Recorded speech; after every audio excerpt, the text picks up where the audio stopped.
بسم الله الرحمن الرحيم.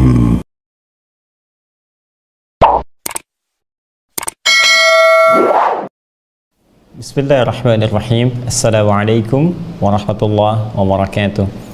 Alhamdulillahi rabbil alamin. Wassalatu wassalamu ala rasulillahil karim wa ala alihi wa sahbihi wa dhurriyyatihi wa ummatihi ila yaumiddin wa ba'du. Faya ibadallah, usi nafsi wa iyyakum bitaqwallahi faqad fazal muttaqun fala tamutunna illa wa antum muslimun. Faqala ta'ala ya ayyuhalladzina amanu taqullaha haqqa tuqatih wa la tamutunna illa wa antum muslimun. Saudara-saudariku, apa kabar? Alhamdulillah, kita berjumpa kembali dalam program Aqsa Al-Quran Sunnah Solution.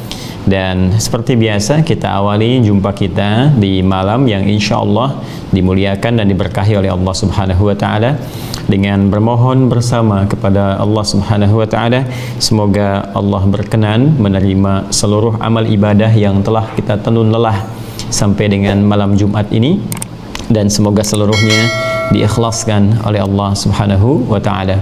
Kita berdoa khusus untuk saudara-saudari kita yang belum berislam sampai dengan malam hari ini. Semoga Allah tanamkan kekuatan dalam jiwa saudara-saudari kita untuk bisa berkomitmen berislam, bersyahadat sebelum diwafatkan oleh Allah Subhanahu wa Ta'ala.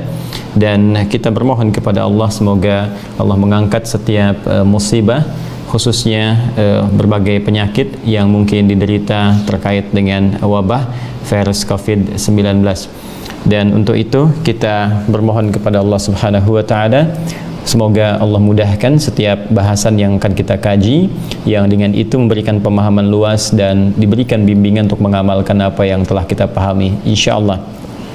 Teman-teman sekalian, di pertemuan ini kita akan coba lanjutkan kembali pembahasan tentang pendalaman makna ayat-ayat Al-Quran dan juga terkait dengan penjelasan Rasulullah SAW dalam keterangan hadis dan sunnah-sunnah beliau. Kita telah sampai di pertemuan lalu pada surah Al-Baqarah di ayat yang ketiga telah kita tuntaskan, dan kini insya Allah kita akan masuki ayat yang keempat di surah Al-Baqarah. Sebelum kita bacakan ayatnya dan kita sambungkan dari pembahasan yang pertemuan lalu, saya coba mengingatkan dulu bahwa pembuka surah Al-Baqarah memberikan gambaran kepada kita tentang anugerah Allah Subhanahu wa Ta'ala yang sangat luar biasa, yang khusus diberikan pada golongan orang-orang yang bertakwa. Di antara keistimewaan itu, Allah akan berikan satu pedoman kehidupan yang disebut dengan hudan. Orang-orang takwa disebut dengan muttaqin. Maka di ayat kedua Allah khususkan pedoman kehidupan ini untuk memberikan anugerah spesial pada orang-orang takwa dengan kalimat hudalil muttaqin. Ketika orang-orang takwa memeroleh seluruh pedoman kehidupan ini dan dijalankan dalam hidupnya, maka Allah akan anugerahkan di antara bentuk hudan ini kemudahan dalam setiap aktivitas yang dijalani. Karena itulah Allah berikan jaminan pada orang yang bahkan baru mencoba meningkatkan takwa, memberikan jalan kemudahan dari persoalan yang tengah dilalui. Quran surah ke-65 di akhir ayat kedua, di awal ayat ke-3. Wa may yattaqillaha yaj'al lahu makhraja wa yarzuqhu min haitsu la yahtasib. Siapa yang mencoba meningkatkan takwanya kepada Allah, maka Allah akan memberikan jalan keluar, kemudahan, solusi dari setiap persoalan yang dihadapi. Bahkan rizki akan dihadirkan, didatangkan oleh Allah dari sisi yang tidak dia duga. Pun demikian, orang yang mendapatkan pedoman, petunjuk kehidupan dari Allah dengan mencoba meningkatkan takwanya sehingga menjadi orang-orang yang bertakwa, akan diberikan kebahagiaan dalam setiap titian kehidupannya, entah sebagai pribadi, entah peran di kehidupan dalam rumah tangga, apakah anak, apakah suami, istri, ayah, ibu, sampai kakek ke nenek.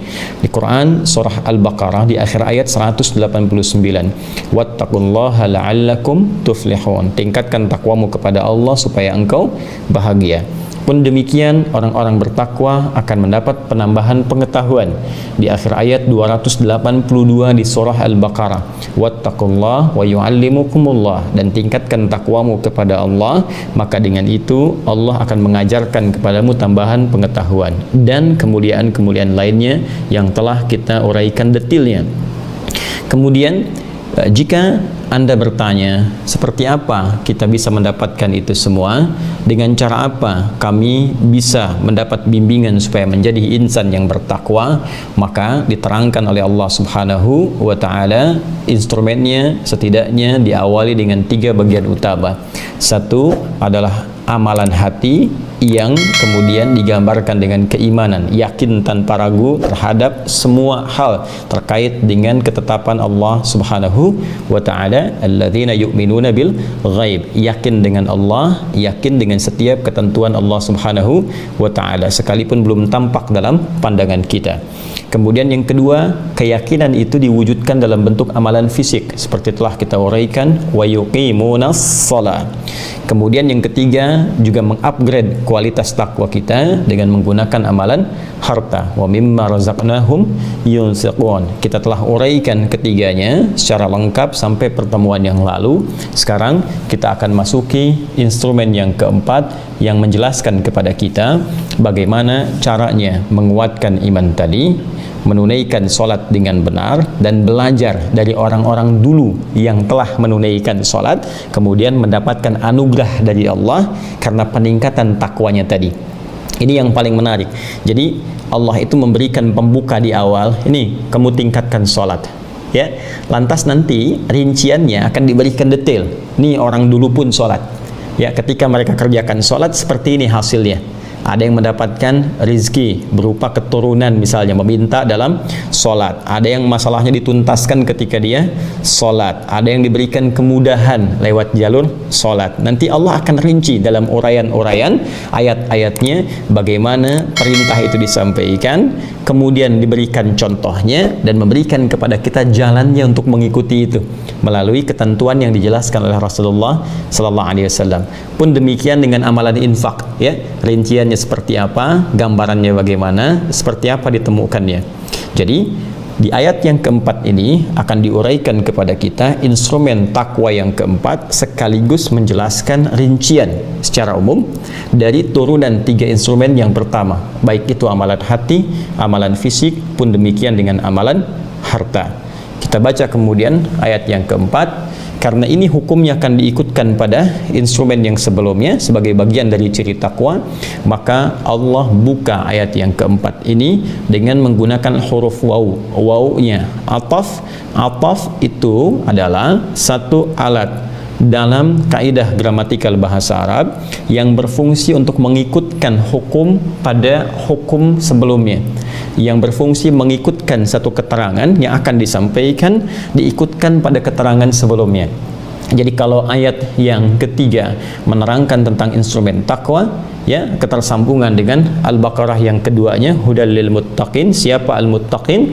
Yaitu alladzina yu'minuna bil ghaib wa yuqimunas shalah wa mimma razaqnahum yunfiqun. Siapa lagi? Wa, pakai wa untuk mengikutkan. Dan yang berikut ini, ya, siapa yang berikut itu kita bacakan, walladzina yu'minuna bima unzila ilaika wa ma unzila min qablik wa bil akhirati hum yuqinun.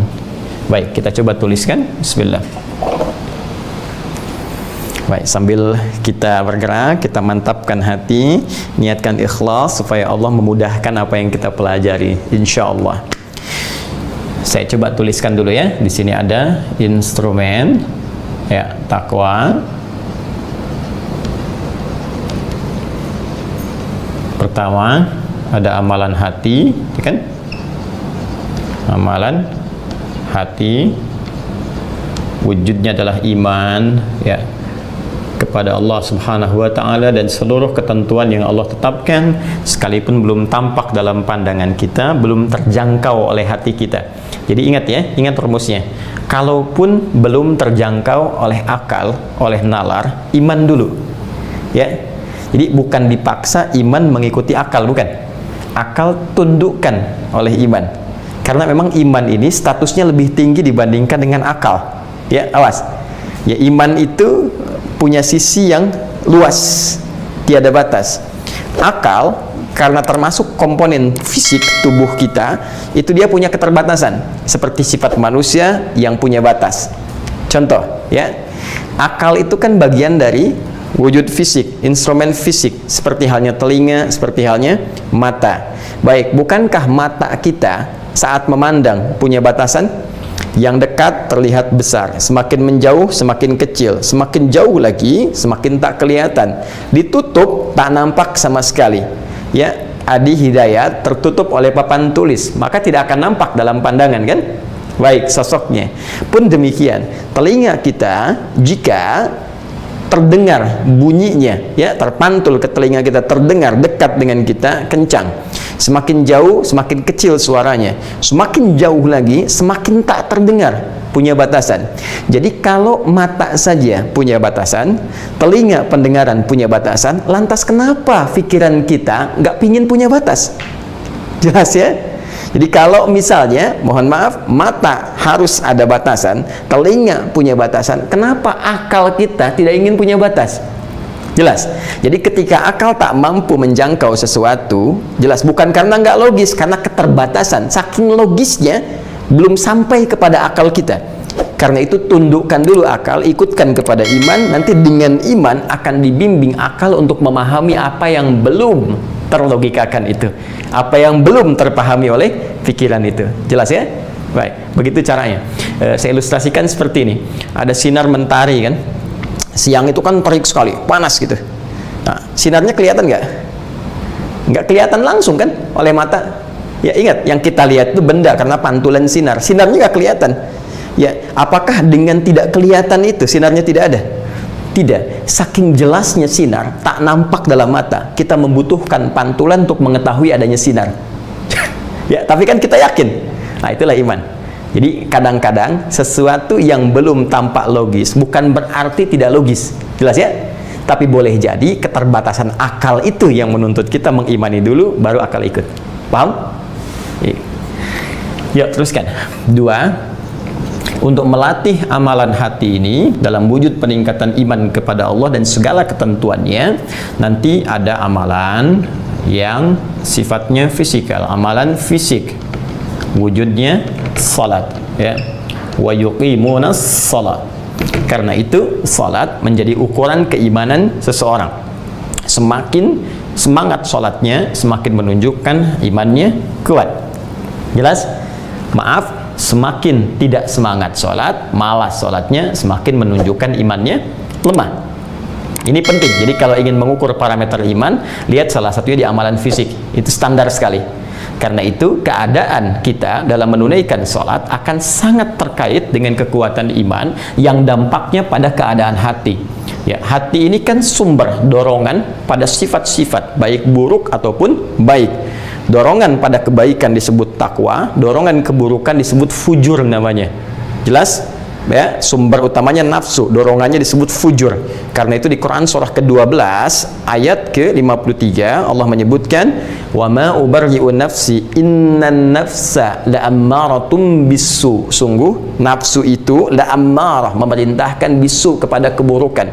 Saat nafsu, ya, dari hati yang bagian buruk ini memerintahkan kepada yang buruk, ya, ammarah bisu, maka rambatannya disebut fujur. Jadi kalau mengalir ke mata, itu rambatannya disebut fujur, ya. Quran surah ke-91 Asy-Syams ayat 7 sampai 10. Wa nafsi wa ma sawaha fa alhamaha fujur, ya, fujuraha wa taqwaha. Jadi rambatannya disebut dengan fujur, begitu masuk ke mata melotot, nah itu su namanya. Ya, masuk ke lisan, lisan meracau, itu su namanya. Masuk ke tangan, tangan tanpa kontrol memukul, su namanya. Jamaknya sayyiat. Ya, kalau kita ingin bertobat, tarik lagi, kembalikan. Ya, taba. Quran surah keempat An-Nisa ayat 17. Innamat taubatu 'alallahi lilladzina ya'maluna su'a bijahalatin thumma yatubuna min qarib. Jamaknya disebut dengan sayyiat. Nah, sebaliknya, dorongan pada kebaikan itu jiwa takwa. Jadi kalau nafsu mengarahkan kepada lawan yang negatif, tidak baik, takwa mengarahkan pada yang positif. Di sini ada jujur, di sini ada dusta. Sekalipun orang berkata tidak ada dusta di antara kita, tetap potensi dustanya akan ada. Jelas? Di sini misalnya ada tawadhu, di sini ada sombong. Ini saling memengaruhi. Nah, ini karena ada dalam hati, ini harus dilatih. Bagaimana yang positif takwa menundukkan yang negatif, yang fujur, sehingga nanti berubah fungsi. Yang fujur ini alih-alih mengajak kepada keburukan, menjadi katalis supaya yang baiknya muncul. Jadi memahaminya, Allah tidak menciptakan sifat buruk ini, misalnya bohong, bukan menjadikan kita supaya jadi pembohong, bukan. Nanti fungsinya akan berlatih supaya melatih yang jujur ini muncul. Ya, sombong diciptakan untuk melatih yang rendah hatinya muncul. Jadi otomatis begitu kita takwanya cepat naik, maka semua yang buruk-buruk yang terlihat itu akan menjadi katalis supaya yang baiknya terus naik. Ya, melihat satu keburukan, oh berarti saya nggak boleh begini. Nah, itu yang terbaca jiwa takwanya unggul. Bagaimana melatih amalan ya supaya keadaan yang di hati ini cepat naik, yang positifnya, yang negatifnya turun. Salah satunya dengan sholat. Ini amalan utamanya, amalan fisik. Jadi perhatikan kaitannya. Dengan menunaikan amalan fisik, ini menunjukkan bahwa parameter iman itu diukur. Semakin semangat, semakin kuat. Semakin menurun, semakin lemah. Kalau ini kuat, maka dampaknya kepada keadaan hati akan bersih. Karena bersih ini, maka yang terdorong nilai kebaikannya. Itu yang disebutkan isyaratnya di Quran surah ke-29 ayat ke-45. Utlu ma uhiya ilaika minal kitab wa aqimis shalah. Baca, pelajari, pahami apa yang diwahyukan kepadamu Muhammad SAW, ya, dari ketentuan-ketentuan dalam kitab Allah. Setelah paham, wa aqimis shalah, tunaikan amalan salat. Jadi pelajari dulu bacaan sholat, pelajari gerakan sholat, pelajari hikmahnya, sehingga Anda khusyuk menunaikannya. Kalau sudah bisa demikian, inna sholata tanha 'anil fahsya'i wal munkar. Sungguh jika Anda menunaikan sholat dengan benar, sholat itu akan mencegah dari potensi perbuatan keji dan mungkar. Keji dan mungkar diwakili oleh nafsu. Nafsu tadi ada dari bagian salah satu hati yang pancarannya disebut dengan fujur. Jadi kalau sholat kita bagus, ini potensi nafsunya diarahkan kepada yang baik-baik, fahsya dan mungkarnya kemudian bisa ditekan. Jelas korelasinya? Paham sekarang ya? Baik.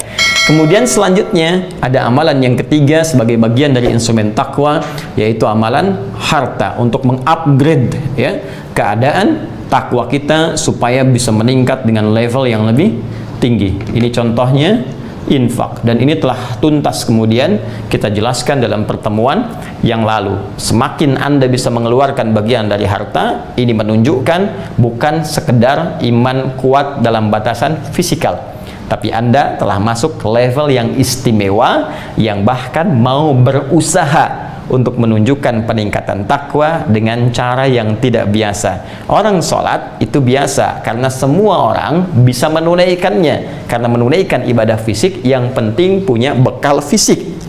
Awas, ukurannya bukan terlihat sempurna ada organ, tidak. Begitu Anda bisa menunaikan, tak bisa berdiri Anda duduk, tak bisa duduk Anda berbaring. Ya, seperti pernah saya jelaskan, Anda bisa sholat maka sempurna nilainya jika memenuhi rukun dan syaratnya. Tapi harta tidak demikian. Tidak semua orang bisa beribadah dengan hartanya.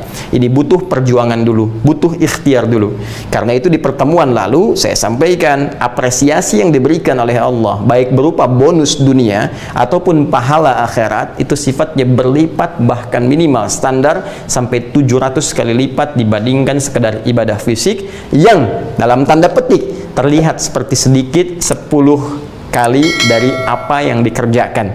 10 kali, itu pun nilainya sudah banyak, apalagi meningkat kepada amalan harta. Kemudian, nah ini yang kita bahas, yang keempat, ini yang paling menarik sekaligus unik. Disebut menarik karena ini menjadi instrumen takwa yang keempat, yang levelnya lebih tinggi dibandingkan 1, 2, dan 3.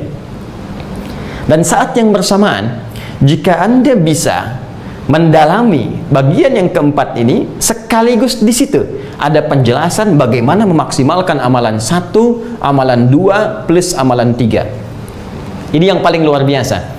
Ya, karena itu levelnya ditempatkan lebih daripada 1, yang 2, dan 3. Kenapa? Karena amalan yang keempat ini, yang pertama, teman-teman sekalian, fokus baik-baik, ini bisa memberikan jalan keterangan detil dari amalan 1, 2, dan 3. Kalau mau meningkatkan iman, bagaimana caranya? Di 4 dijelaskan. Kalau mau menunaikan sholat dengan benar, please contoh orang-orang dulu, bagaimana caranya? Di 4 didetilkan. Pun demikian, bagaimana kalau saya ingin bukan sekedar infak, cara mendapat infaknya, cara berikhtiarnya, cara kemudian mempercepatnya, cara mengeluarkannya, ada di yang keempat. Jadi kalau Anda bisa mengerjakan amalan yang keempat secara otomatis, kalau benar mengamalkan yang keempat ini, 1, 2, 3 semua akan ikut secara otomatis jika diikhtiarkan seluruhnya. Apa amalan yang keempat? Instrumennya wa diikutkan, walladzina yu'minuna bima unzila ilaik. Ya, saya hapus dulu.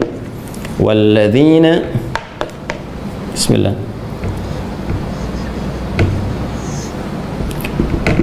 Walladzina yu'minuna, nah ini bima unzila ilaik, unzila ilaik, walladzina yu'minuna bima unzila ilaik wa ma unzila min qablik wa bil akhirati hum yuqinun. Saya cukupkan sampai di sini dulu untuk bisa mempermudah pembahasan, kemudian kita teruskan kepada bagian ayat yang lainnya ya, sebagai ketersambungannya. Perhatikan pelan-pelan. Instrumen yang keempat, bagian pertama untuk memudahkan bahasan, walladzina yu'minuna bima unzila ilaik, dan termasuk instrumen takwa. Ingat ya cara menerangkannya. Dan termasuk instrumen takwa, wawunya wawu ataf, harfu atfin ya, ya huruf wawu ataf ya, mabniun alal fathhi la mahalla lahu minal i'rab, mabni alamatnya tetap dalam keadaan fathah ya, kemudian tidak punya tempat dalam perubahan ya, maksudnya la mahalla lahu minal i'rab, dia tidak bisa berubah, tidak bisa wi, tidak bisa wu, tetap wa ya, sampai kiamat kurang 2 hari, kurang sehari, sampai kiamat, sampai pulang kita kepada Allah tetap wa ya, harakatnya tetap fathah, tidak akan berubah jadi wu, tidak akan berubah jadi wi ya, tetap wa. Jelas ya? Baik. Dan mengikutkan hukum informasi yang akan disampaikan pada sebelumnya. Jadi kalau sebelumnya membahas tentang instrumen takwa, maka ini pun bagian dari instrumen takwa, cuma levelnya paling tinggi karena di atas 1, 2, 3. Jelas ya? Walladzina yu'minuna bima unzila ilaik, dan termasuk bagian dari instrumen takwa alladzina ya, Allah buka kepada semua kalangan orang-orang yang, ingat alladzina disebutkan 1080 kali dalam Al-Quran, isim mausul ya, mabni alal fathah, terbuka untuk semua kalangan, laki-laki, perempuan, tua, muda, besar, kecil, tak peduli status sosial. Artinya golongan keempat ini pun Allah buka tanpa batasan. Seakan Allah ingin menyampaikan, hei, jangan pernah Anda menilai untuk menjadi orang takwa itu mesti mengangkat status sosial keduniaan dulu. Tidak. Anda mau pejabat, diplomat, birokrat, rakyat, ustadz, kiai, apapun status sosial yang melekat dalam kehidupan Anda, ini tidak ada batas untuk mendapat peluang peningkatan sebagai hamba yang bertakwa. Jadi kalau Anda ingin menjadi takwa, silahkan, Allah buka jalannya. Anda rakyat mengerjakan ini, dapat. Anda pejabat tidak mengerjakan ini, nggak akan dapat. Anda ustadz tidak melihat, tidak mengerjakan ini, nggak akan dapat. Anda murid biasa menyimak, berusaha semaksimal mungkin, boleh jadi Anda yang dapat. Jelas ya. Jadi sekali lagi, ini anugerah Allah diberikan kepada semua kalangan untuk menjadi level yang keempat ini. Kata Allah, saya buka semuanya, dan orang-orang yang yu'minuna, yakin tanpa ragu. Oke, saya turunkan ke sini. 1, yakin tanpa ragu. Terjemahkan dalam bahasa langsung ya, yu'minuna dari akar kata iman, seperti ayat yang ketiga yang telah kita uraikan. Walladzina yu'minuna, dan orang-orang yang yakin tanpa ragu, itu beriman, bima, terhadap semua ya, terhadap semua. Awas, maknya di sini menunjuk kepada keseluruhan tanpa kecuali. Jadi kalau saya katakan begini, maaf ya, ma fi hadhil qa'ah li, semua benda yang ada di ruangan ini itu punya saya, maka tanpa sisa apapun itu ya, mau kamera, mau spidol, mau papan tulis, mau apapun, sepanjang ada di ruangan ini, itu punya saya. Kalau Anda katakan ma fil qa'ah li, semua yang ada di ruangan ini itu punya saya. Sepanjang menggunakan huruf ma, berarti tanpa kecuali, semua, tanpa batas. Jelas? Baik, yakin tanpa ragu, beriman bima, terhadap semua tanpa kecuali, unzila ilaika, yang telah diturunkan kepadamu Muhammad sallallahu alaihi wasallam. Jadi level yang keempat, itu level takwa yang paling tinggi, adalah yakin tanpa ragu terhadap seluruh, apapun, segala yang Allah turunkan, Allah anugerahkan, ya, yang telah Allah berikan kepada Rasulullah sallallahu alaihi wasallam, kepada Rasulullah sallallahu alaihi wasallam. Ya. Fokus baik-baik. Bagian keempat, level paling tinggi, melewati batas-batas amalan hati, amalan fisik, amalan harta. Apa itu? Yakin tanpa ragu, iman terhadap semua yang diturunkan, yang diberikan, yang dianugerahkan kepada Rasulullah sallallahu alaihi wasallam. Sekarang kita setidaknya punya 3 persoalan bahasan dari bagian ayat ini saja. Bahasan pertama, apa yang dimaksud dengan segala yang Allah turunkan ini? Nih, dari ma unzila ilai. 1, apa saja atau apakah, kan, yang dimaksud dengan segala yang diturunkan kepada Rasulullah sallallahu alaihi wasallam. Kita akan lihat. Kedua, fokus baik-baik. Ketika menggunakan kalimat iman, yakin tanpa ragu, apa yang dimaksud dengan yakin tanpa ragu ini? Apa yang dimaksud dengan kalimat yu'minun, yakin tanpa ragu? Apakah hanya sekedar yakin saja? Ya, saya yakin. Ya, saya yakin, kan? Apakah sebatas sampai di situ atau ada makna yang lainnya? Kemudian yang ketiga, ya, ini yang paling penting. Apa atau sikap apa yang harus tampak dalam meyakini segala yang diturunkan kepada Rasulullah sallallahu alaihi wasallam. Jadi setelah kita mengetahui apa yang diturunkan kepada Rasulullah, bentuknya bagaimana, seperti apa saja, kemudian kita paham, oh ini cara mengimaninya, ini cara meyakininya, lantas setelah itu sikap apa yang perlu hadir dalam diri kita terkait dengan semua yang diturunkan kepada Rasulullah sallallahu alaihi wasallam. Sampai di sini bisa dipahami? Baik. Kalau sudah paham, izin saya hapus dulu bagian yang ini, sehingga ini bisa kita naikkan pembahasannya menjadi poin-poin yang terukur dan mudah untuk kita uraikan. Dengan izin Allah kita pahami dan kita amalkan. Sepakat? Ya, tinggal sepakat saja kan ya. Bismillah. Kan saya yang tulis, saya yang terangkan, saya yang hapus ya. Anda tinggal duduk, lihat, simak, dengarkan ya. Masya Allah, sepakat masuk surga. Dengan izin Allah subhanahu wa ta'ala, dengan izin Allah. Taib. Saya perjelas lagi instrumen takwa yang keempat. Baik, 1. Yuk kita mulai. Pertanyaan pertama tadi, apa saja yang diturunkan oleh Allah subhanahu wa ta'ala kepada Nabi Muhammad sallallahu alaihi wasallam? Karena kalimatnya menggunakan ma, semua, segala, tanpa kecuali. Baik, 1, apa yang kita ingat? Ya, benar, Al-Quran.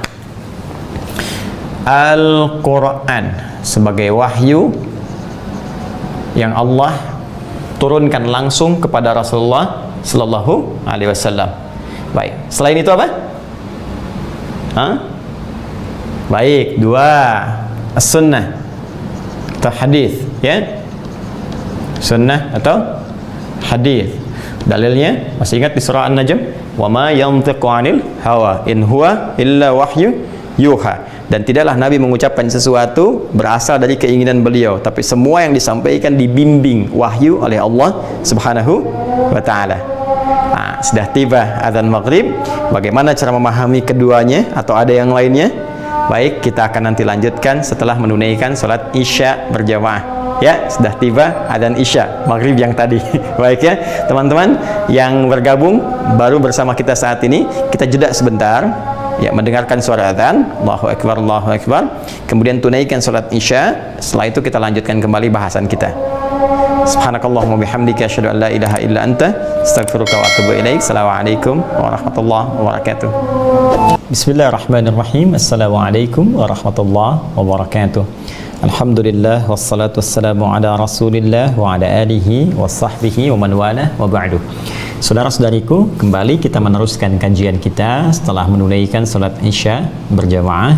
Kita tentunya bermohon kepada Allah Subhanahu wa taala semoga Allah berkenan menerima salat yang telah kita tunaikan. Pun demikian, kami tidak bosan menghimbau kepada saudara-saudariku yang belum memasuki waktu Isya di wilayah bagian tertentu, baik di Indonesia yang kita cintai ataupun sedang berada di luar Indonesia. Semoga diberikan kemudahan oleh Allah Subhanahu wa taala dan silahkan menyiapkan sebaik mungkin sehingga dengan persiapan itu bisa menghadirkan kehusyuan dan kenikmatan dalam menunaikan ibadah. Baik, kita lanjutkan dalam bahasan kita mengenai instrumen takwa yang keempat yang melewati batas-batas amalan hati, fisik dan juga amalan harta, bahkan mengumpulkan ketiganya sebagai detil penunaian secara sempurna sesuai petunjuk Allah Subhanahu wa taala. Walladzina yu'minuna bima unzila ilaik wa ma unzila min qablik wa bil akhirati hum yuqinun. Baik, di jeda tadi ba'da maghrib sampai dengan menjelang Isya, kita telah coba tampilkan bagian pertama dari firman Allah Subhanahu wa taala pada instrumen yang keempat, yaitu walladzina yu'minuna bima unzila ilaik. Dan di antara orang-orang yang mampu mengupgrade instrumen takwanya sampai level yang keempat, yang juga dengan itu bisa menunaikan 3 level sebelumnya secara detil dan sempurna dengan izin Allah, yaitu dibuka untuk semua kalangan yang mau meyakini tanpa ragu, mengimani terhadap seluruh yang diturunkan kepada Nabi Muhammad SAW berupa pedoman kehidupan. Tadi kita sampai pada keterangan apa saja yang diturunkan kepada Rasulullah sallallahu alaihi wasallam. Kemudian juga bagaimana cara kita mengimani, meyakini tanpa ragu terhadap apa yang telah diturunkan kepada Rasulullah sallallahu alaihi wasallam. Pun demikian yang terakhir, kemudian sikap apa yang harus dibangun, yang harus tampak dalam diri kita dalam rangka mengaktualisasikan keyakinan tanpa ragu terhadap seluruh yang diturunkan oleh Allah Subhanahu wa taala kepada Rasulullah sallallahu alaihi wasallam. Baik, kita telah uraikan di antara segala yang diturunkan pada Rasulullah itu, pertama Al-Quran dijelas sebagai wahyu yang disampaikan oleh Allah Subhanahu wa taala kepada Rasulullah sallallahu alaihi wasallam yang menegaskan kerasulan beliau, juga menjadi mukjizat utama Rasulullah sallallahu alaihi wasallam yang menjadi bukti kerasulan kenabian beliau sampai kini, bahkan sampai kita kembali kepada Allah Subhanahu wa taala. Kemudian ada juga as-sunnah, ya, atau juga hadis-hadis Nabi sallallahu alaihi wasallam. Nanti kita akan pelajari lebih detail tentang keterangan ini. Ini pun ditunjukkan oleh Allah seperti tadi kita uraikan di surah An-Najm. Allah berikan bimbingan, wa ma yantiqu 'anil hawa in huwa illa wahyu yuha. Dan tidaklah Rasulullah menyampaikan segala hal dalam bimbingan di lisannya dari sisi nafsunya, tidak, semua yang disampaikan Nabi berupa bimbingan dari Allah Subhanahu wa ta'ala. Baik, apalagi teman-teman sekalian, hikmah, ya, hikmah yang menjelaskan tentang esensi atau substansi dari satu ajaran yang disampaikan, baik berupa perintah, kenapa kita diminta menunaikan sholat, apa hikmahnya, atau berupa larangan, kenapa dilarang menunaikan zina, kenapa dilarang minum khamar, apa hikmahnya. Ya, hikmah bagian apa yang disampaikan, diturunkan oleh Allah sebagai anugerah dari Allah kepada Rasulullah, sekaligus bimbingan kepada kita dalam menjalani proses kehidupan.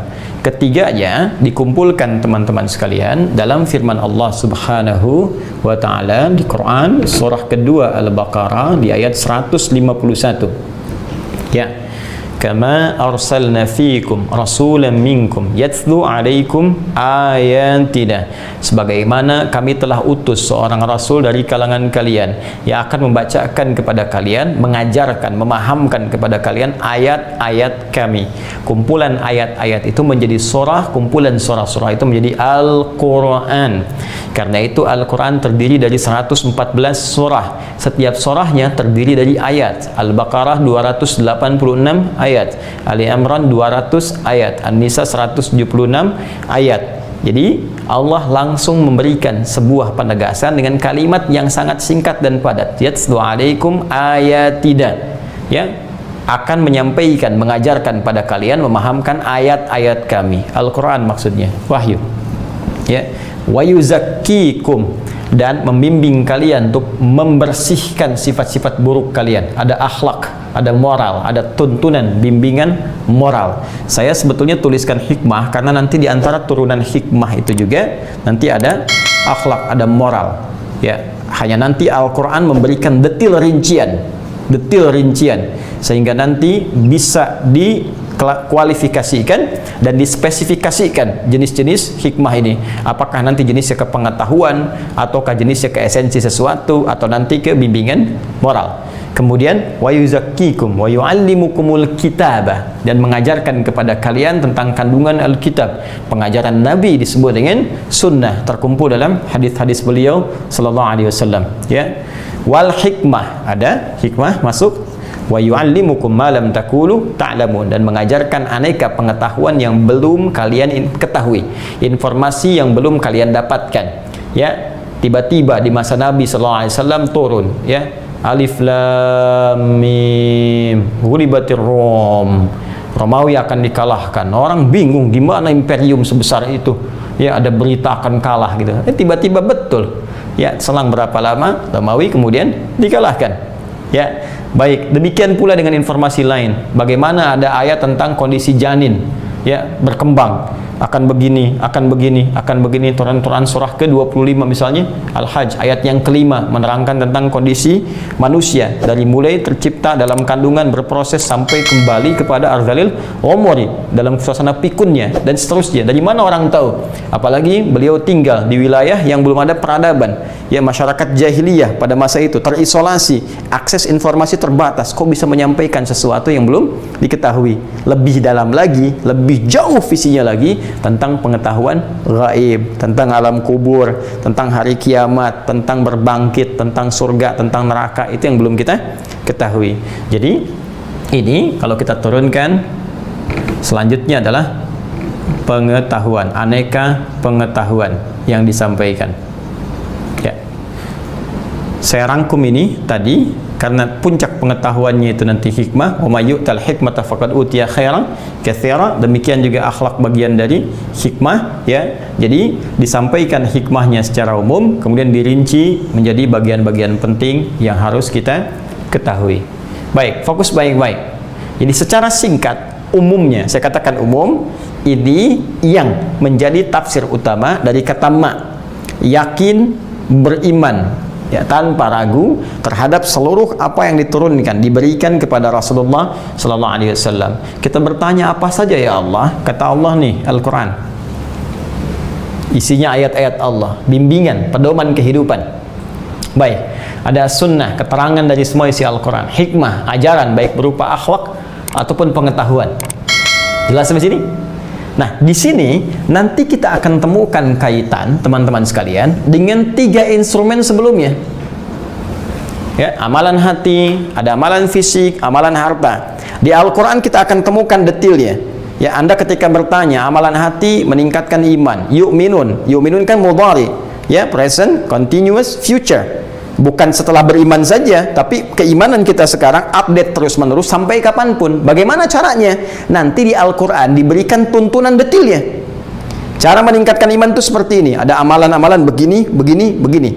Detail dari penjelasan bimbingan Al-Quran tadi akan disampaikan oleh As-Sunnah dalam keterangan hadis-hadis Nabi Sallallahu Alaihi Wasallam. Nih, kalau misal saya beri contoh misalnya di Al-Quran, nih cara meningkatkan iman, ada ayat-ayat dibuka dengan kalimat iman. Ya ayyuhalladzina amanu, ya ayyuhalladzina amanu, la ayyuhalladzina amanu. Ada sifatnya perintah, ada sifatnya larangan. Ya ayyuhalladzina amanu, kutiba alaikumusiyam, sifatnya ibadah, tunaikan puasa. Ada lagi yang sifatnya moral, akhlak. Ya ayyuhalladzina amanu, aufu bil uqud, tepati janji. Ya ayyuhalladzina amanu, la yasraqu min qaum, jangan saling mencela. Akhlak kan? La yaghtab ba'dukum ba'dha, jangan saling bergibah, bergosip, akhlak kan? Ya, di sifatnya ada semua. Ya, pengetahuan ada, ya, dalam rangka peningkatan moral ada, mengerjakan perintah ada, meninggalkan larangan ada, terkumpul semua. Nah, lalu nanti bagaimana penjelasan eksekusinya? Nabi berikan petunjuk. Nah, ini bahayanya sifat iri hati, ini bahayanya saling mencela, ini bahayanya bergibah. Orang bergibah seperti memakan bangkai saudaranya sendiri. Ini turunan-turunannya. Nanti dikumpulkan oleh para ulama hadis, jadilah kitab hadis sebagai pedoman kehidupan kita. Contoh, ya kitabnya Al-Imam Al-Bukhari, Al-Jami, As-Sahih, Al-Musnad, Al-Mukhtasar min umuri, ini intinya, min umuri Rasulullah sallallahu alaihi wasallam, ya, wa sunnanihi wa ayyamihi, ya, Al-Jami, As-Sahih, Al-Musnad, Al-Mukhtasar. Ini kumpulan dari aktivitas Nabi sallallahu alaihi wasallam, isinya sahih, dipastikan bersumber dari Nabi sallallahu alaihi wasallam, ringkas padat, min umuri Rasulullah sallallahu alaihi wasallam, dari aktivitas Nabi sallallahu alaihi wasallam yang dikumpulkan dalam 97 kitab, 97 pembahasan. Wa sunanihi, di situ ada sunnahnya, wa ayyamihi, dan kegiatan hariannya. Kitab yang kedua setelah Badul Wahyi itu Kitabul Iman. Di Kitabul Iman setidaknya ada 57 hadis. 57 hadis itu menjelaskan bagaimana konsep atau gambaran bimbingan dalam Al-Quran tentang penguatan iman. Jadi temukan, begitu ingin mendalami Kitabul Iman, ayat-ayatnya ada, hadisnya ada. Ya, tentang sholat banyak nanti di Quran. Ya, bukan cuma sekedar perintah. Al-Baqarah 43, wa aqimus shalah wa atuz zakah warka'u ma'arakin, sampai nafilah, sampai sunnahnya diberikan isyarat. Sunnah utama tahajud ada nanti, ya, Al-Isra ayat 79, wa minal laili fatahajjad bihi nafilatan laka asa yab'atsaka rabbuka maqama mahmuda. Seterusnya ayat. Rincian detailnya dijelaskan di sunnah.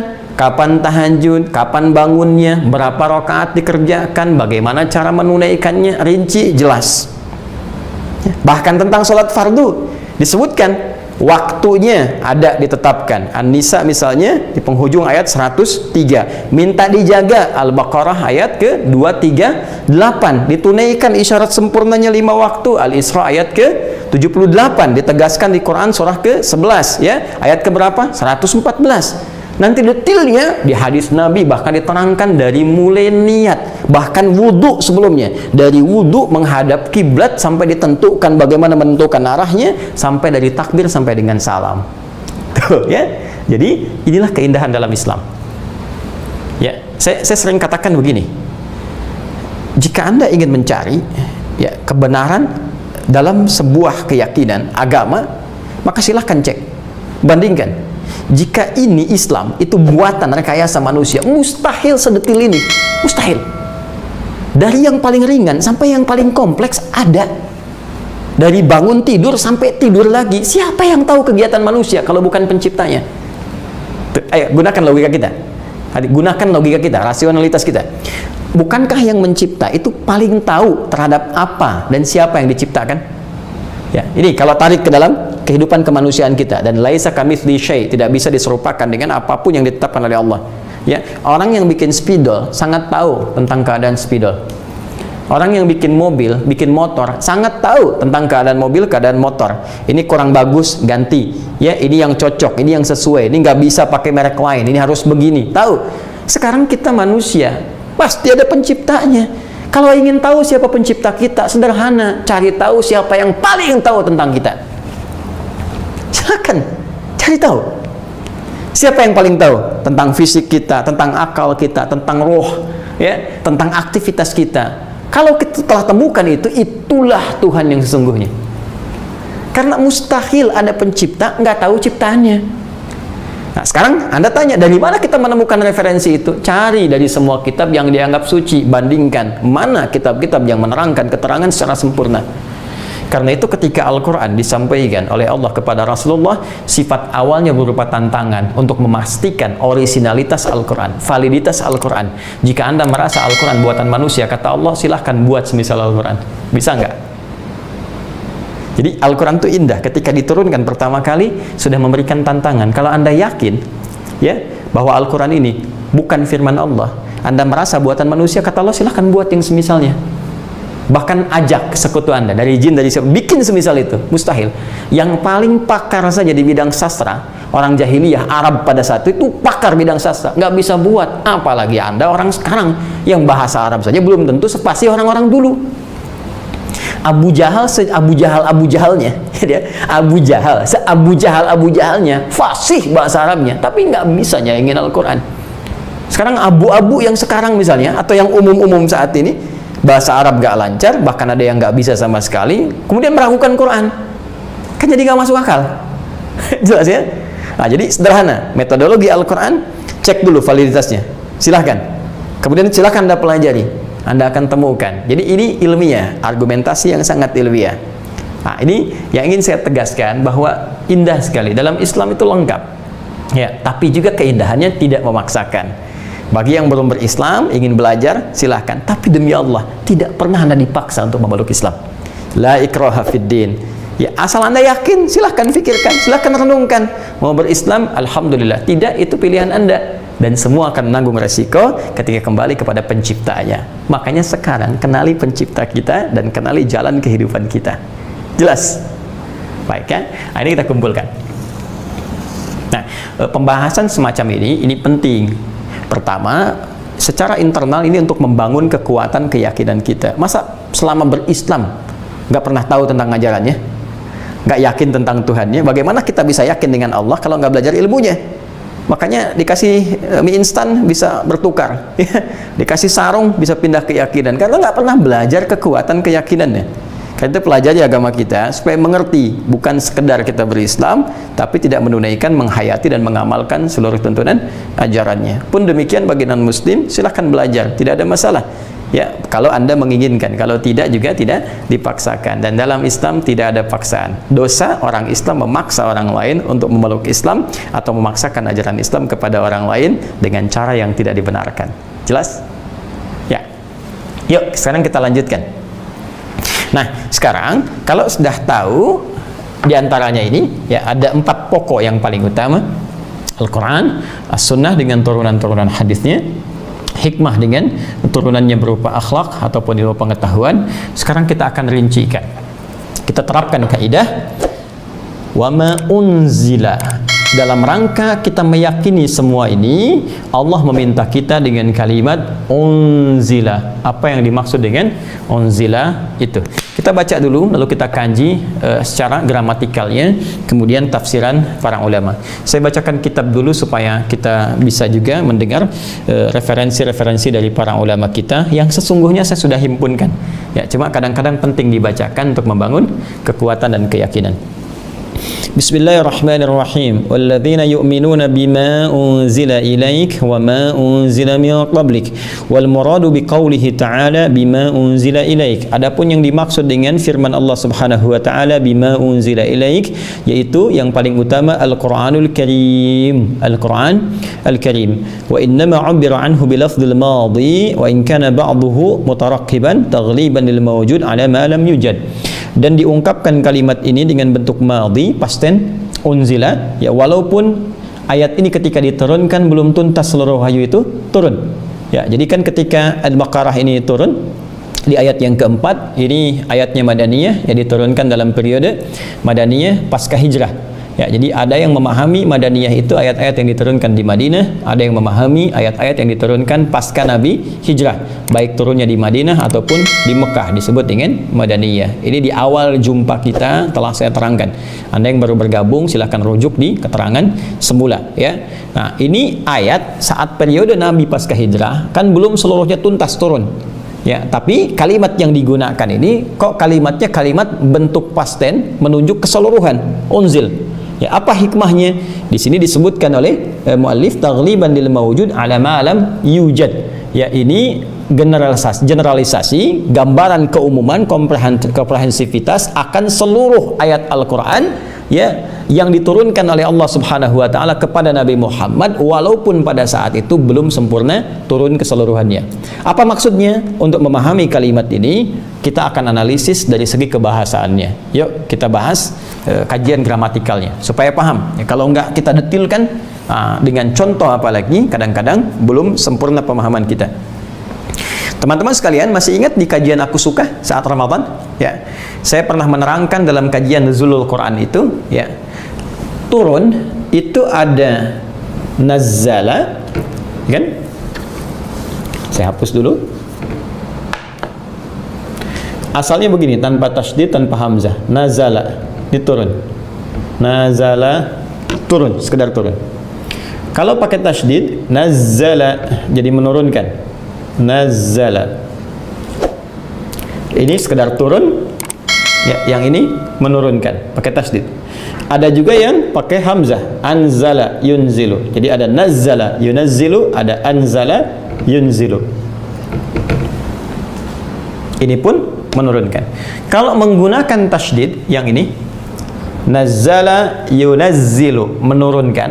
Kalau pakai tasydid, ini gunakan tasydid. Ini artinya sesuatu yang diturunkan secara bertahap, tidak sekaligus. Ada tahapan. Jelas? Tadrijian, munajjaman. Ya, sebagian sempurna. Kalau menggunakan hamzah, anzala yunzilu, ini berarti berlangsung secara sekaligus, keseluruhan. Langsung. Ya, tanpa tahapan. Baik, kalimat ini keduanya terkumpul dalam firman Allah Subhanahu wa taala, misal di surah Ali Imran di ayat yang ketiga. Nazzala 'alaikal kitaba bil haqq musaddiqan lima baina yadayhi wa anzalat taurata wal injil. Al-Quran disifati oleh Allah turunnya kepada Nabi Muhammad, ya, karena itu kalimat yang menggunakan nazzala 'alaikal kitaba. Allah turunkan kepadamu Muhammad sallallahu alaihi wasallam al-kitab, Al-Quran maksudnya di sini yang tersusun dengan rapi, sempurna, tidak ada cacatnya, menggunakan nazzala karena sifat turunnya ketika turun kepada Nabi Muhammad secara langsung, ya, periodenya tidak diturunkan sekaligus, tapi periodenya berkembang sampai kurang lebih hampir 23 tahun. Sesuai dengan tuntutan kebutuhan masyarakat, berbasis kebutuhan masyarakat. Periode pertama turun surah Al-Alaq 1 sampai dengan 5, terus sampai sempurna selesai. Beda dengan Taurat yang diturunkan pada Nabi Musa alaihissalam, beda dengan Injil yang diturunkan pada Nabi Isa alaihissalam. Kedua kitab ini, baik Taurat ataupun Injil, diturunkan oleh Allah sekaligus tanpa tahapan. Dan teman-teman, Musa turun 10 perintah Allah di Bukit Tur Sina, ya kan? Diturunkan, sudah semua disampaikan, tuntas, selesai ajarannya sampai di situ, disampaikan kepada umat karena umatnya terbatas pada saat itu. Pun demikian dengan Nabi Isa alaihissalam, diturunkan Injil sekaligus, tidak ada tahapan, sampaikan kepada umatmu, ini kerjakan, ini kerjakan sholat, tinggalkan. Nabi Isa sholat, ya, Nabi Isa sholat, ingat, Nabi Musa juga sholat. Ya, Nabi Musa salat, Quran surah ke-20, ya, ayat yang ke-14. Innani anallahu la ilaha illa ana fa'budni wa aqimis salata li dzikri. Nabi Isa di Quran surah ke-19, ya, Maryam, dari ayat 31 sampai ke 33. Bahkan Nabi Ismail disebutkan salat di ayat ke-55-nya, wa kana ya'muru ahlahu bis shalah. Jadi semua nabi salat. Salat, ya. Jelas. Baik, sama ini, tinggalkan zina, lakukan khitan, ya, jauhi khamar, jauhi ini, jangan makan ini, ada semua. Baik, diturunkan sekaligus Nabi Muhammad dengan periodisasi. Karena itu kalimatnya ketika menyebutkan kepada Taurat dan Injil menggunakan anzala, ketika menyebutkan Al-Quran menggunakan nazzala. Jelas? Nah, tapi yang paling menarik, Al-Quran pun punya sifat keterangan menggunakan diksi anzala ketika periode diturunkan sebelum sampai ke Nabi Muhammad, yaitu dari Lauh Mahfuz yang menginfokan kepada seluruh penghuni langit, ya, penghuni langit diinfokan oleh Allah. Saking dahsyatnya, saking luar biasanya, istimewanya Al-Quran karena berisi semua pedoman tentang kehidupan manusia sampai dengan terjadi kiamat, tuntas selesai, kembali kepada Allah. Semua pedoman diturunkan oleh Allah sampai kehidupan berakhir, diinfokan kepada malaikat, saking dahsyatnya. Kalau kitabnya Musa, zaman Musa saja. Kitabnya Isa, zaman Isa saja. Surat Ibrahim, zaman Ibrahim saja. Kitabnya Nabi Muhammad spesial sampai akhir kehidupan. Karena itu semua penghuni langit penting mengetahuinya. Maka diturunkan dari Lauh Mahfuz ke Sama'id Dunya, ke langit dunia. Proses turunnya ke langit dunia itu disampaikan sekaligus informasinya, sehingga seluruh penghuni langit mengetahui tentang keutamaan Al-Quran, ya, dan seluruh hal yang terkait dengan kehidupan manusia, qadarnya. Karena itulah malam itu ketika turun itu disebut dengan malam Al-Qadar. Kalimatnya menggunakan anzala, inna anzala, anzalna, nah, menggunakan ta'zimun nafsi, ta'zimus sya'ni, ya, keagungan Allah dan keagungan informasi yang disampaikan, ya, seakan Allah ingin menyampaikan, demi keagunganku aku sampaikan informasi yang begitu agung tentang turunnya satu kitab petunjuk yang menentukan kadar manusia di malam itu. Inna anzalnahu fi lailatul qadar. Jadi ketika disebutkan menggunakan kalimat anzala, yang dimaksudkan turunnya Al-Quran, ya, dari Lauh Mahfuz ke Baitul Izzah, ke Sama'id Dunya, di langit dunia, sebagai informasi keagungan Al-Quran sebelum diturunkan seluruhnya kepada Nabi Muhammad SAW. Hanya kalimat kiasan, majaz, sastra tingkat tinggi digunakan di ayat yang keempat ini untuk menunjukkan sifat keyakinan. Ya Muhammad, Al-Quran telah diturunkan ke langit dunia sebelum disampaikan kepadamu, disampaikan secara periode kepadamu sesuai dengan kebutuhan. Namun walaupun yang baru sampai belum semuanya, tetap kamu harus meyakini keseluruhannya yang telah ditetapkan oleh Allah Subhanahu wa Ta'ala. Jadi saya ingin sampaikan begini, secara singkat kesimpulannya, kalau disebutkan kalimat anzala, ini menunjuk totalitas secara keseluruhan. Kalau menggunakan kata nazzala, ini menunjuk kepada detil, aktualisasi, ya, dari seluruh totalitas ayat firman yang diturunkan. Nah, kenapa di ayat keempat Al-Baqarah ini ketika menunjuk instrumen takwa, kalimatnya menggunakan anzala, derivasinya, ya, dan menjadi bentuk pasif, anzala yunzilu, ya, unzila yunzalu, walladzina yu'minuna bima unzila ilaik, yang diturunkan kepadamu. Kenapa menggunakan kata unzila alih-alih menggunakan kata nuzila? Seakan Allah ingin memberikan pesan kuat kepada seluruh umat Nabi Muhammad SAW bahwa sifat orang takwa itu harus meyakini secara total semua firman Allah dalam Al-Quran, jangan sebagian-sebagian. Ayat turun tentang sholat, yakin, diamalkan. Begitu turun tentang warisan, nggak mau diyakini dan nggak diamalkan.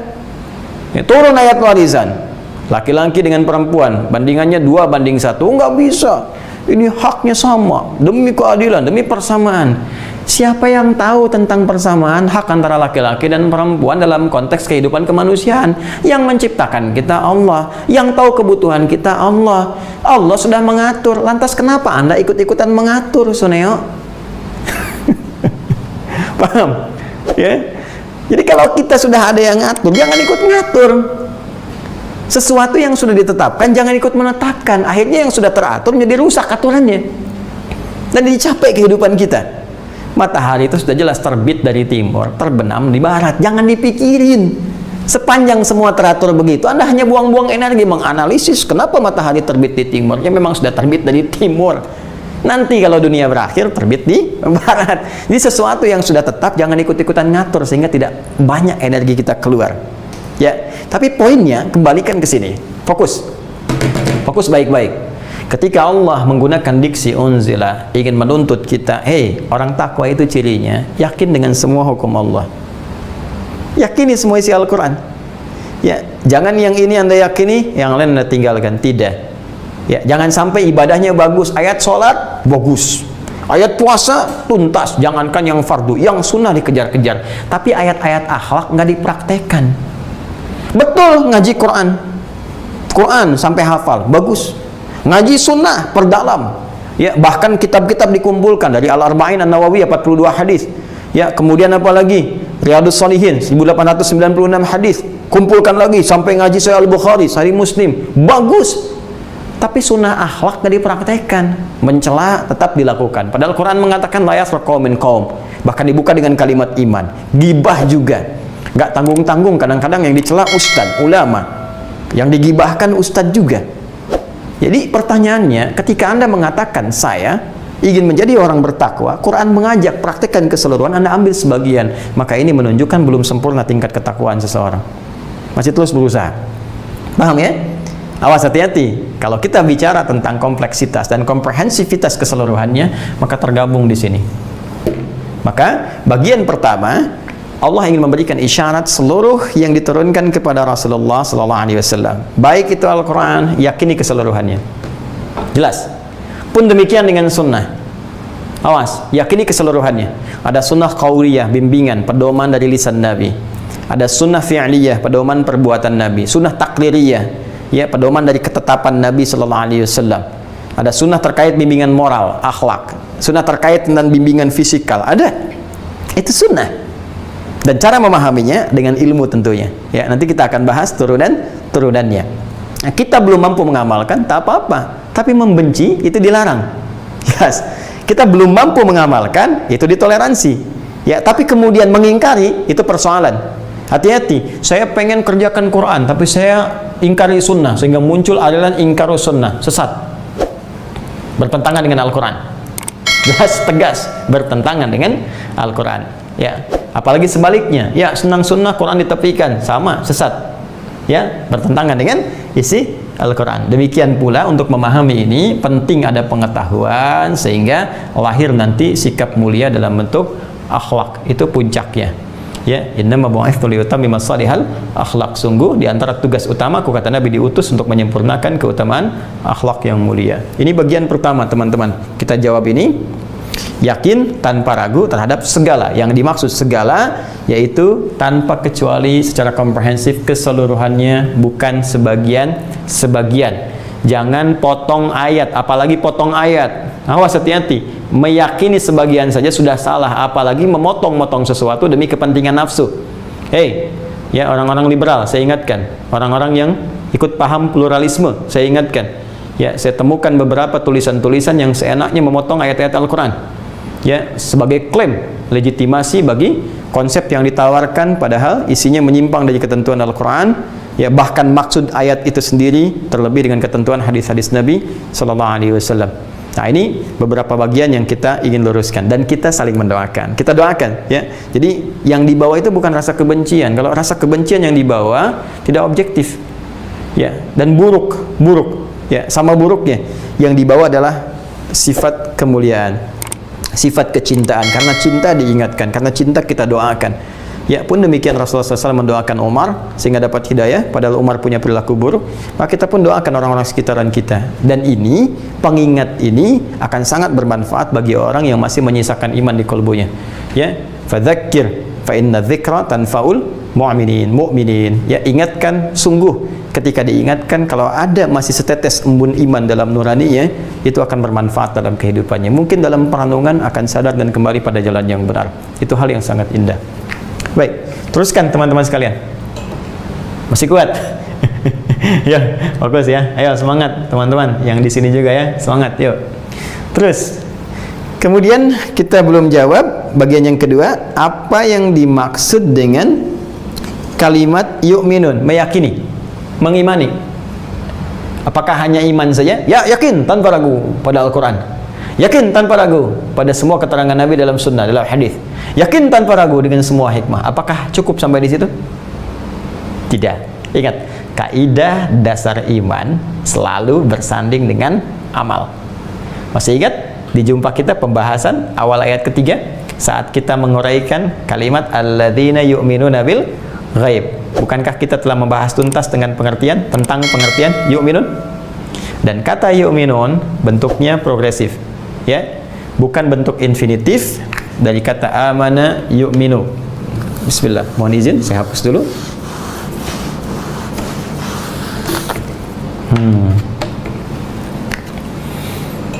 Jadi ini asalnya amana ya yu'minu amana. Mohon izin saya coba pertebal dulu ya dengan spidol yang lain. Bismillah, ini saya simpan. Ini amana amana yu'minu yu'minu. Kalau ingin jadikan jamak tambah waw dan nun ya, jadi yu'minun. Jadi ini yu'minu. Kalau ingin bentuk jamak plural tambah waw dan nun, wawnya nanti fa'ilnya bentuk jamak, nun ini alamat jamaknya bithubutin nun minal amthilatil khamsah. Fokus ini. Amana asalnya begini, amana ya. Jelas? Ini sebetulnya ada dua hamzah begini, yang satu mati begini. Amana yu'minu. Ya, atau ada yang menyebutkan alif jadi amana. Dan ini dihapus, dihilangkan. Yang ini dihilangkan, coret. Diganti dengan tanda seperti ini di atasnya di amana. Jadi hamzah yang ini tambahan. Dari timbangan kalau di ilmu shorof, belajar ilmu shorof dari af'ala yuf'ilu. Ya, jadi ininya tambahan. Mazid biharfin ditambah satu huruf. Asalnya 3. Asal kalimat ini dari kata amina. Ya, amina ya'manu. Amina. Ya, aman. Al-amnu. Amina ya'manu amnan. Seperti ini. Amnun diserap ke dalam bahasa Indonesia menjadi aman. Ketika ditambah satu huruf depannya dengan hamzah, ya. Ini penambahan ini, ingat kaidah dalam bahasa Arab, setiap penambahan akan merubah makna, tapi makna perubahan ini akan terkait dengan kata asalnya, tidak akan lepas.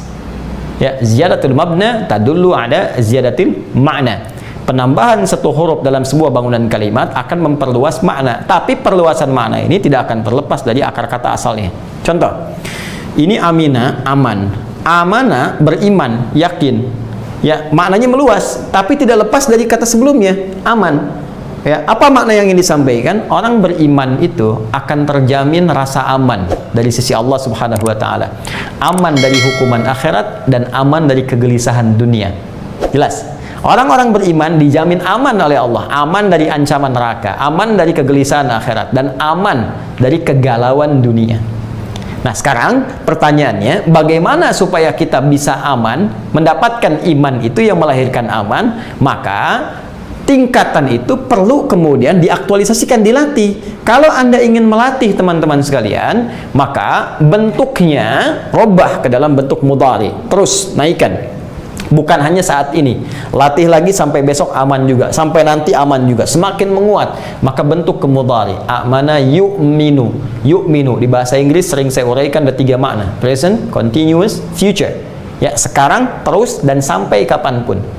Nah, kalau Anda ingin robah ke sini sehingga terus terupgrade, naik imannya, semakin naik, bagaimana caranya?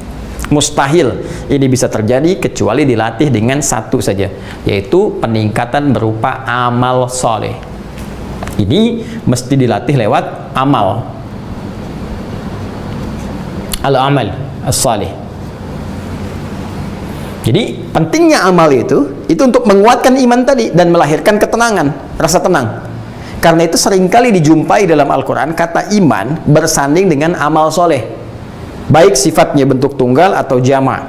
Wal 'asr innal insana lafi khusr illa alladzina amanu. Amanu itu bentuk jamak dari amana. Wa 'amilus shalihat, jamak dari al-amalus salih, amilus shalihat. Jelas, jamak ketemu jamak, tunggal ketemu tunggal. Iman bersanding dengan amal soleh. Kenapa perlu amal soleh? Untuk melatih iman supaya naik, yang melahirkan ketenangan. Anda tanya apa latihannya? Muncul sholat. Karena itu setelah kata iman muncul sholat. Alladzina yu'minuna bil ghaib wa yuqimunas shalah. Sholat terletak setelah iman. Sholatnya amal soleh. Kenapa diperintahkan sholat? Salah satu fungsinya melatih iman supaya naik. Makanya ketika imannya naik, ketenangan muncul. Karena itulah ketika Anda sholat, bukankah perasaan Anda lebih tenang? Silahkan kalau nggak percaya.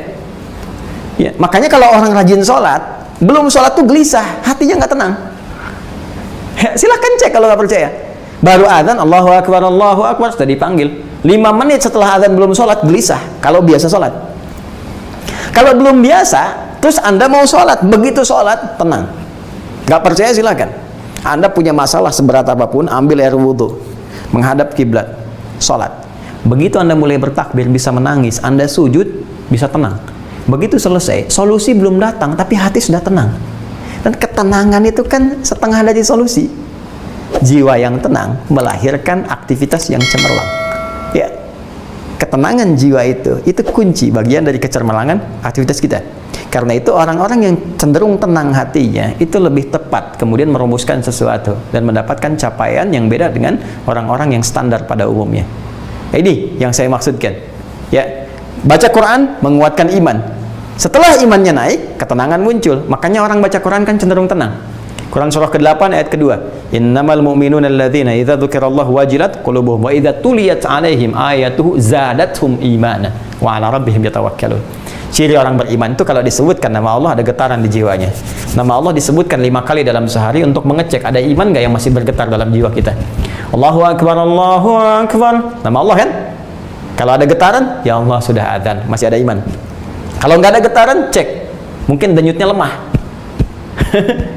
Denyutnya lemah. Perlu dikuatkan lagi. Ya, wa idza tuliyat 'alaihim ayatuhu, jika dibacakan kepadanya ayat-ayat Allah, zadathum imana, bertambah keimanannya. Baru dibacakan nambah iman, apalagi baca sendiri. Jelas ya? Karena itu iman itu sangat butuh kepada amal soleh. Ya, seringkali kaidah dalam Al-Qur'an menyatukan kata iman dengan amal soleh secara langsung. Jadi kalau disatukan jelas sebagai bentuk latihan. Tapi kalau kata imannya berdiri tunggal, iman saja, artinya itu sudah otomatis amal solehnya ikut. Jelas? Otomatis amal solehnya ikut. Jadi ketika Allah meminta kita meyakini terhadap semua yang diturunkan kepada Rasulullah, bukan sekedar yakin saja, tapi menuntut kita untuk beramal soleh terhadap seluruh yang diturunkan kepada Rasulullah tadi. Apa bentuk amal solehnya? Selain meyakini, juga menjalankan dengan penuh ketaatan seluruh petunjuk tadi, baik berupa ayat Al-Quran, sunnah Nabi yang terhimpun di hadisnya, ataupun dari hikmah yang berwujud akhlak, juga pengetahuan. Nah, jadi yang dimaksud yakin tanpa ragu di sini bukan sekedar meyakini, tapi juga diikutkan dengan tuntutan mengamalkan apa yang diyakini itu. Paham? Nah, sekarang misal turun nih ayat Al-Quran. Kita ambillah tentang sholat misalnya Al-Baqarah ayat 43, waqimus sholah, tunaikan sholat. Yakin saya sholat, belum selesai, belum 100%, belum dinilai sempurna. Kalau ingin sempurna setelah yakin, amalkan. Bagaimana caranya? Ya sholat, pelajari caranya, pelajari ilmunya, pelajari cara kehusyuannya, tunaikan. Itu yang dimaksudkan orang-orang yang yakin tanpa ragu terhadap semua yang diturunkan pada Rasulullah SAW. Jelas? Nah, kalau sudah jelas, sekarang masuk praktek bagian yang ketiga. Ya, apa bagian yang ketiga? Sikap apa yang harus tampak ketika kita ingin mengamalkan seluruh apa yang kita yakini tadi? Sikapnya bagaimana? Nah, kalau ini butuh detail. Ya, bagaimana cara kita berinteraksi dengan Al-Quran? Ketika disebutkan yakin terhadap Al-Quran, bagaimana cara menampilkan keyakinan itu dalam bentuk sikap? Ya. Cara mengamalkannya seperti apa? Nah, kita ambil satu contoh saja. Nanti yang lainnya kita turunkan ketika masuk kepada ayatnya. Ya, kalau saya uraikan di awal semua, ya selesai kajian kita. Cuma ayatnya belum dibaca. Jelas ya? Nah, sekarang lihat sini. Ya, sabar ya, sabar, pelan-pelan. Saya hapus dulu. Paham kan, teman-teman? Paham ya? Insya Allah ya. Nah, jadi satu-satu ya. Yang di sini apa yang dimaksud? Kita simpulkan dulu. Yang dimaksud dengan seluruh yang diturunkan, ini telah saya uraikan, bisa Al-Quran, bisa Sunnah, bisa hikmah berupa akhlak ataupun bimbingan pengetahuan. Kemudian bagaimana cara meyakini itu semua yang dimaksud dengan kalimat yu'minun, ya bukan sekedar meyakini tentang semua ini tentang kebenarannya, tapi juga berusaha mengamalkan seluruh apa yang diyakini itu. Sekarang kalau kita ingin mengamalkan, bagaimana sikap kita dalam berinteraksi dengan semua ini? Ya, pertama kita ambil contoh Al-Quran. Baik, cara berinteraksi dengan Al-Quran seperti yang dibimbing oleh Al-Quran sendiri, jelas ditegaskan oleh Nabi Sallallahu Alaihi Wasallam dalam sunnah-sunnahnya. Setidaknya ada 3. Saya sering uraikan ini. 1, bisa dalam bentuk bacaan, dikenal dengan qiraah. Nah, kenal dengan qiraah. Qiraat. Seperti ini. Sekedar memperbanyak bacaan. Ya, motivasi utamanya bisa baca dengan cara yang baik dan benar. Membaca dengan cara yang baik dan benar itu dipelajari ilmunya tajwid. Tajwid itu baik dan benar. Jelas ya? Karena itu muncul ilmu tajwid. Ya. Ma huwa tajwid? At-tajwid lughatan al-ityanu bil jayyid wa istilahan ilmun yarafu bi haqqu mustahqam li sifati wal mududi wa ghairi dhalika kat tarqiqi wa tafkhim wa nahwihima. Ma ghayatu ilmi tajwid ghayatu bulugh nihayati fi itqan al-Qur'ani alamatul luqim al-hadath an-nabawiyyah as-sahiyyah wa qila ghayatuhu sawnul lisani la khata'i fi kitabillah ta'ala. Ya, itu yang paling simpel. Ada kitab namanya Hidayatul Mustafid fi ilmi tajwid. Ya, saya belajar dulu tahun 97. Ya, setiap hari Rabu, ya saya jam 2 hafalkan, jam 4 kemudian belajar. Nah, itu secara simpel, bagus sekali. Ya, tajwid itu sederhananya mendatangkan sesuatu dengan baik dan benar.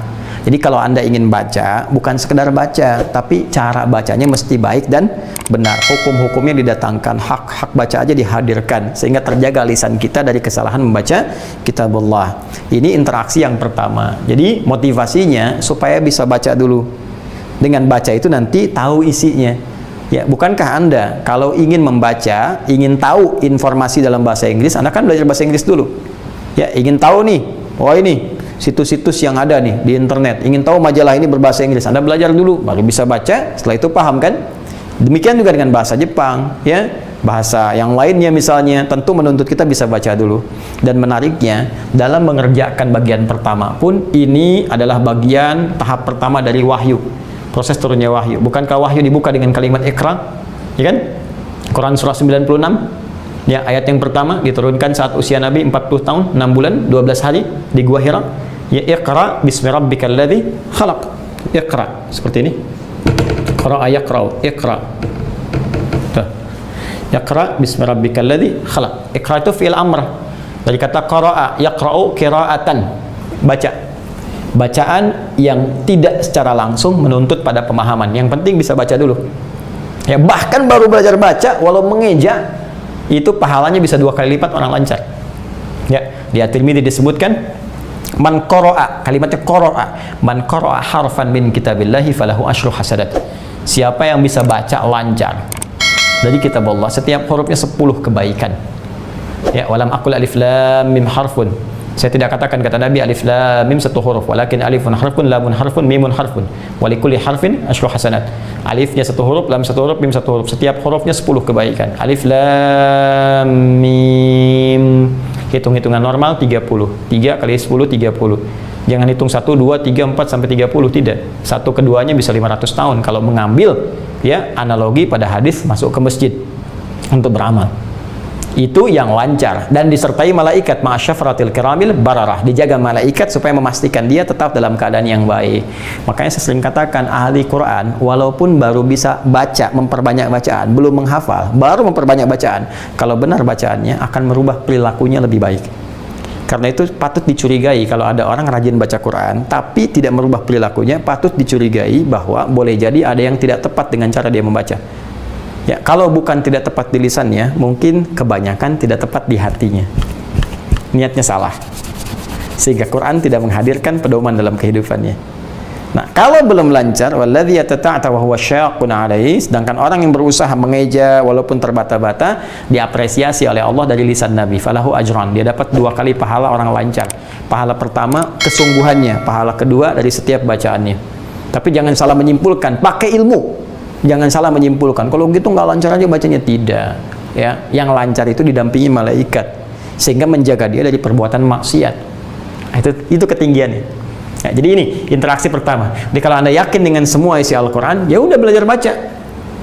Malu sama anak kecil usia 4 tahun lihat Ya, kata Adi Hidayat bukan nggak bisa lihat, tapi matanya ditutup dari perbuatan maksiat. Ya, anak 4 tahun, ya hafal Quran 30 juz. Anda dikasih 40 tahun, 50 tahun, 60 tahun untuk baca saja belum punya waktu. Cita-cita masuk surga lagi, surganya pengen Firdaus. Anda sehat.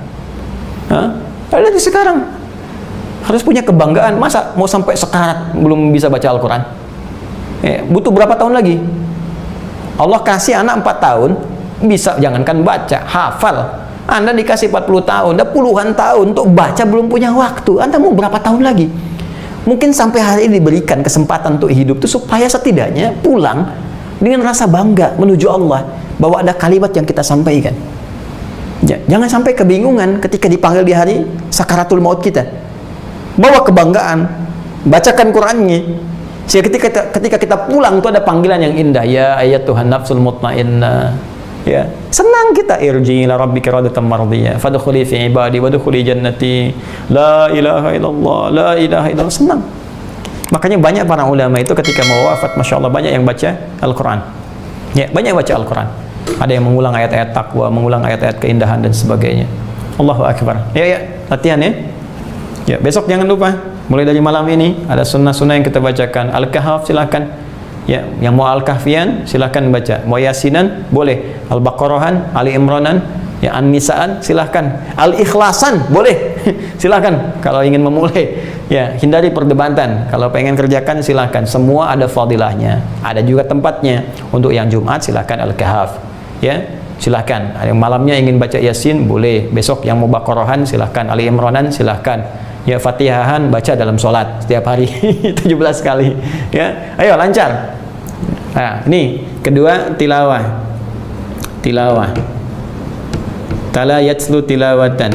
Ya, perintahnya utslu. Ini sudah saya sampaikan, termasuk di program Sitama. Ya, serupa tapi tak sama. Di Quran surah ke-29 ayat 45. Utslu ma ukhya ilaika minal kitab. Kalau sudah tilawah itu lebih ke pemahaman. Makanya kalau sudah lancar baca, naikkan level kita, aspek keyakinannya naik pada pelajaran. Ya, mau sampai kapan? Hatam sehari, 2 hari, 3 hari, ya sebulan hatam sekian kali, tapi nggak paham-paham yang dibaca. Al-Quran itu bentuknya pedoman. Kalau cuma dibaca, nggak dipahami, nggak dipelajari, bagaimana pedoman itu bisa diaktualisasikan? Ya, pahami supaya bisa dipakai dalam kehidupan, diamalkan, dipraktekkan. Nah, itu tilawah. Keutamaan tilawah juga ada tambahan dari qiraah. Ya, majtama qaumun fi baitin min buyutillah, tidaklah orang kumpul di satu rumah Allah Subhanahu wa taala, yatluna kitaballah, dia tilawah kitaballah. Hari ini kita baca Pak, ya anak-anakku atau semuanya teman-teman, yuk kita kaji surah Ad-Duha, kita kaji Al-Ikhlas, kita kaji juz amma dulu. Itu dibaca. Wa yatadarasuna fi ma bainahum, kemudian mereka kaji. Ini pendapat ulama ini, yang nggak paham tanyakan. Illa, kecuali selain dapat pahala qiraah, juga dapat tambahan 4 bonus. Ya, pertama, ghasyiyatuhumur rahmah. Rahmat Allah akan dilingkupkan di mereka. Rahmat itu banyak, diantaranya ampunan dosa. Jadi kalau mereka minta ampun, langsung diampuni. Ya, kalau tobat diterima, kalau benar cara tobat dan minta ampunnya. Ya, nazalat alaihimus sakinah, diberikan sakinah, ketentraman di jiwa mereka. Makanya kalau di rumah tangga sering ngaji Quran, sering tilawah begini, itu ada ketentraman. Bukankah sakinah diharapkan di rumah tangga? Sakinah, mawaddah, rahmah, samara. Di antara cara mendapat sakinah, tilawah Quran. Ya. Kemudian nazalat alaihimus sakinah, ghasyiyatuhumur rahmah wa haffathumul malaikah. Ya, malaikat ikut bergabung, menyimak, melihat, ya, memberikan pendampingan, memberikan ketentraman. Ya, hanya beruntungnya kita, alhamdulillah, sifat malaikat diciptakan ghaib, tidak nampak, sehingga tidak membuat kita gelisah. Ya, bayangkan kalau misalnya tampak, wah lagi baca begini ada saya, plek, kamu siapa?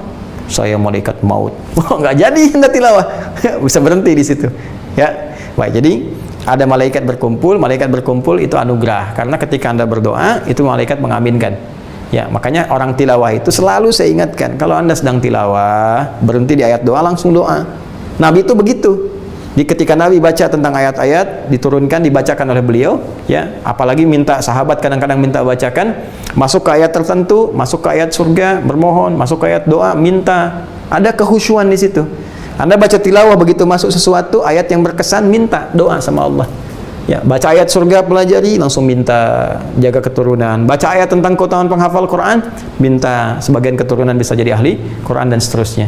Dan yang keempat, wa dzakarahumullahu fiman indah, disanjung-sanjung oleh Allah sampai dia selesai tilawah. Ya. Yang terakhir ada tahfidz, ada hafalan. Ini sudah banyak saya terangkan, bahkan sudah riset, bahkan sudah mulai masuk kepada fase pembelajaran bersama-sama. Ini keutamanya lebih tinggi lagi, yang menghafal. Nah, jadi ini saya contohkan satu dulu, Al-Quran. Keyakinan kita pada Al-Quran membawa kita untuk beramal, aktualisasinya, baca, pahami, pelajari, amalkan dalam keseharian kita. Kalau pengen ringan, hafalkan supaya mengamalkannya mudah.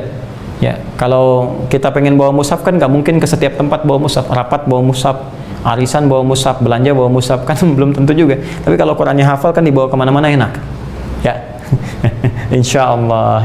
Nah, ini kurang lebih sampai di sini teman-teman. Bima unzila ilaik. Sabar ya. Nah, belum wama unzila min qablik, belum bil akhiratihum yuqinun. Itu pun baru satu contoh. Kita belum bahas bagaimana beriman kepada sunnah, bagaimana berinteraksi dengan sunnah. Apa itu sunnah? Sekarang muncul ustadz-ustadz menerangkan kepada kita. Kita juga belajar tentang banyak sunnah. Ya, apa itu sunnah? Jangan selama ini kita belajar nggak tahu sunnah.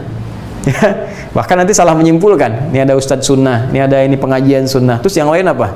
Wajib, makruh. Nah, hati-hati, karena nanti setiap kalimat dalam syariat itu mengandung konsekuensi. Ada makna, ada konsekuensi.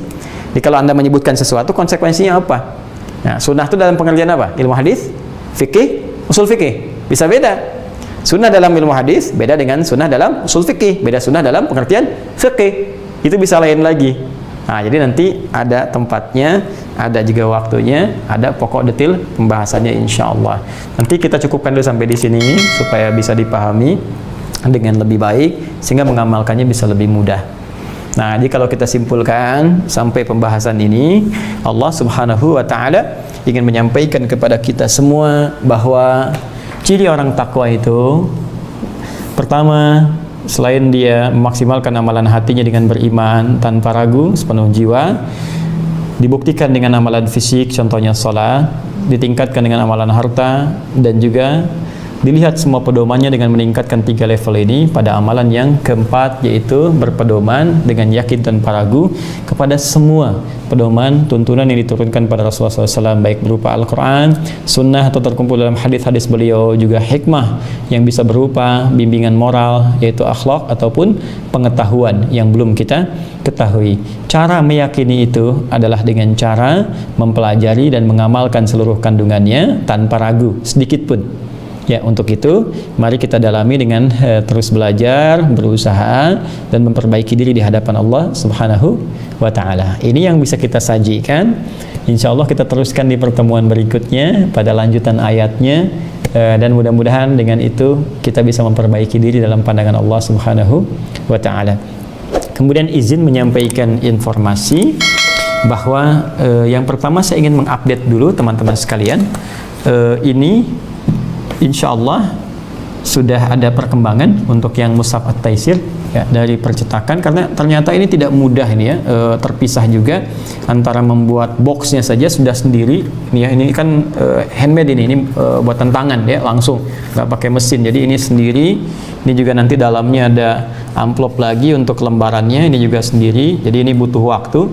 Insya Allah ada stok tapi belum banyak, ini besok tuh Jumat saya dapat stok sekitar 500, tapi saya ingin 2000 dulu ya, nanti setelah 2000 mungkin sepekan 2 pekan ke depan kita kan bagi 3 bagian ya, 2000, setelah itu naik lagi 4000 sehingga tahap pertama 10.000 selesai.